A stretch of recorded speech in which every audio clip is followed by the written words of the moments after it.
What's going on, guys? It's Danny from Slow Restoration, and we're gonna make this one short and sweet today.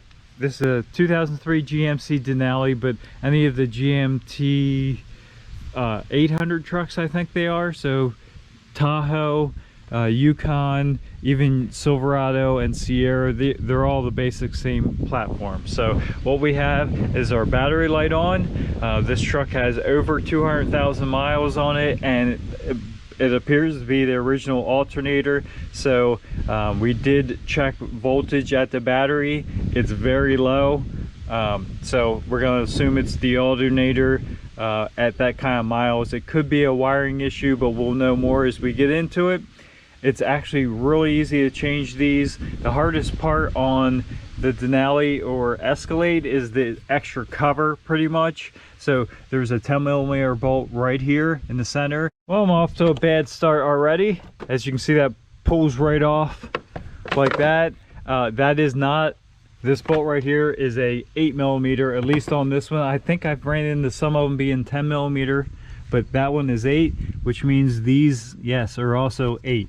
So again, at the top here, if you happen to have a Denali or a Escalade, they have these extra covers, so it just clips on at the top. You'll be able to lift it right up. And again, there's some rubber grommets and bolts, one here and one back here, and this will lift off. With those covers off, obviously we have a nice clear view of the alternator here, and it's pretty simple job here. There's a plug, pops out right on the back side here. If you can get your fingers back behind it,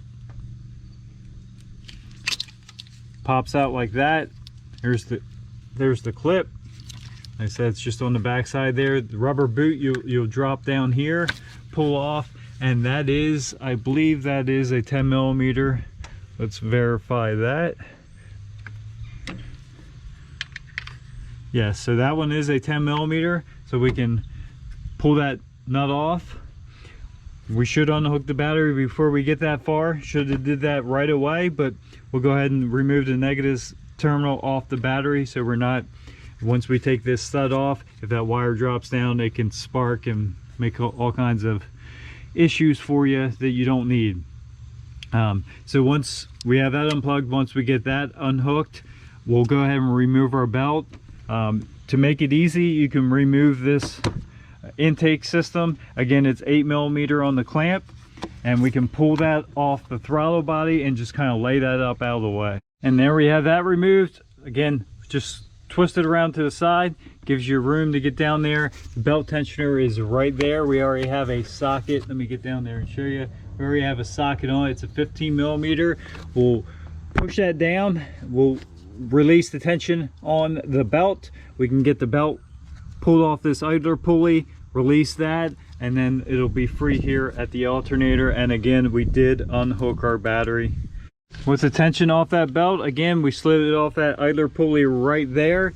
We can just unhook it off. No need to completely remove the belt. If your belt's good and you're not replacing it, we'll just unhook it from the alternator, leave it on the rest of the pulleys, and the rest of this is very simple also. There's actually just 2 bolts holding this alternator on, 15mm, one here, one there. We'll remove this whole alternator from the mounting bracket, and we'll be ready to start reinstalling our new one. And with those 2 bolts removed, they are longer bolts. They slip out. The one will slip out through. Just make sure your fan is indexed so you can slip that out, no big deal. Once you have that removed, it will be a little sticky. It's probably, like, this one's been on there well over 200,000 miles, and it's a 2003, so it's been on there quite a while. So a small pry bar under it. We'll give it a little jolt here, and we'll be ready to remove this. And once that's removed or broke loose, you can grab it, pull your alternator right out. And if you're buying a new one, it's always best practice to take your old one with you to a parts store so you can match it up, make sure you're getting the correct one. There are different configurations. There's different amperage alternators on these vehicles. So if at all possible, take your old one, match it up, know you're getting the right thing. And Usually there's a core charge on them too, so you can go ahead and turn that right in for your core charge. So now we have that off. All it's left to do is put our new one on, and it's pretty much reverse procedure, very simple. The biggest issue you'll have is there are metal sleeves in there, and when you tighten the bolt up, it tightens up tighter against the alternator itself, the body of it, to fill that gap in, because there's always manufacturer tolerances in there. So you can take and push these out in the bracket.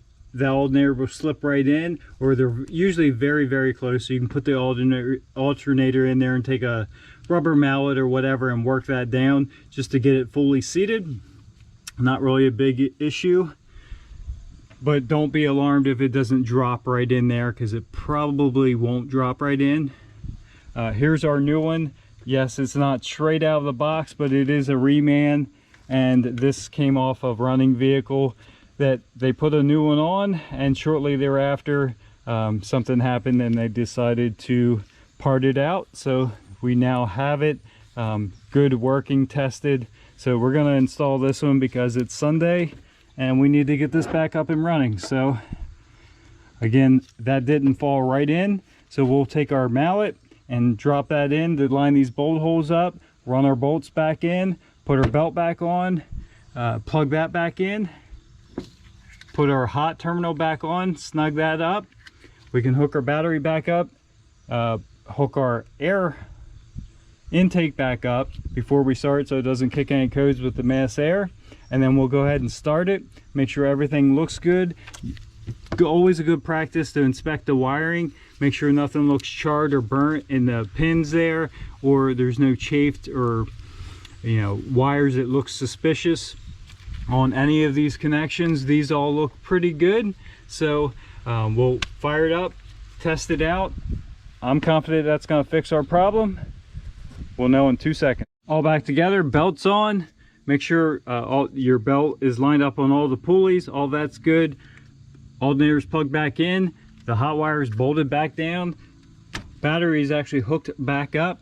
We're not going to put the covers on. We're going to test it. So let's go ahead and fire it up.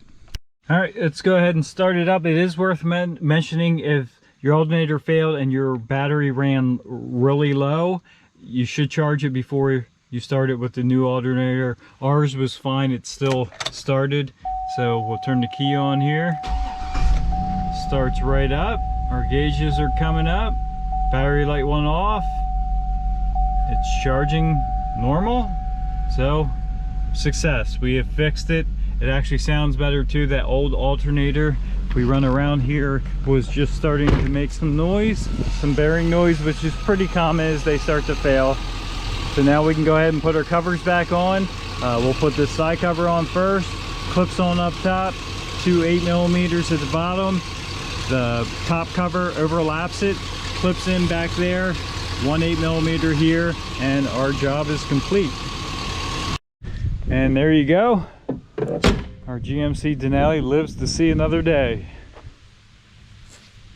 And with that job completed, YouTube likes to see longer videos so they can monetize. So I'm just going to talk a little bit here at the end about actually diagnosing a problem like that. You can diagnose something to death. Something with this kind of age and miles, typically it's the easier thing. If we were driving this thing and it just the engine or the battery light just came on, I checked voltage, it was low at the battery, so chances are it is an alternator. I know a lot of guys like to really diagnose stuff and dig deep, maybe even over diagnose, and you can obviously check amperage at different spots. You can check ohms resistance in your wiring harness. You can do this and that, but again, when it's this kind of mileage, and it's it's fairly obvious that that was the alternator. Like I said, even sitting there letting it run, you could kind of hear the bearings in the alternator. So but if that's your thing and you like really digging in there and making 100% sure the problem you think it is the problem before you buy and hang it apart,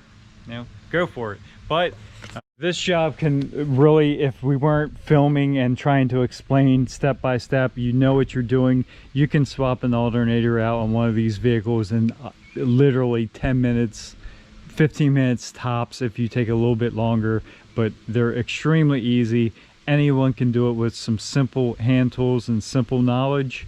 And we're back up and running, like I said. So thanks for stopping by. Have a good day. As I'm finishing this video up, check that out. I don't know if might not be able to see that because I'm not zooming in, but that's an ultralight just flying up overhead. That's pretty cool.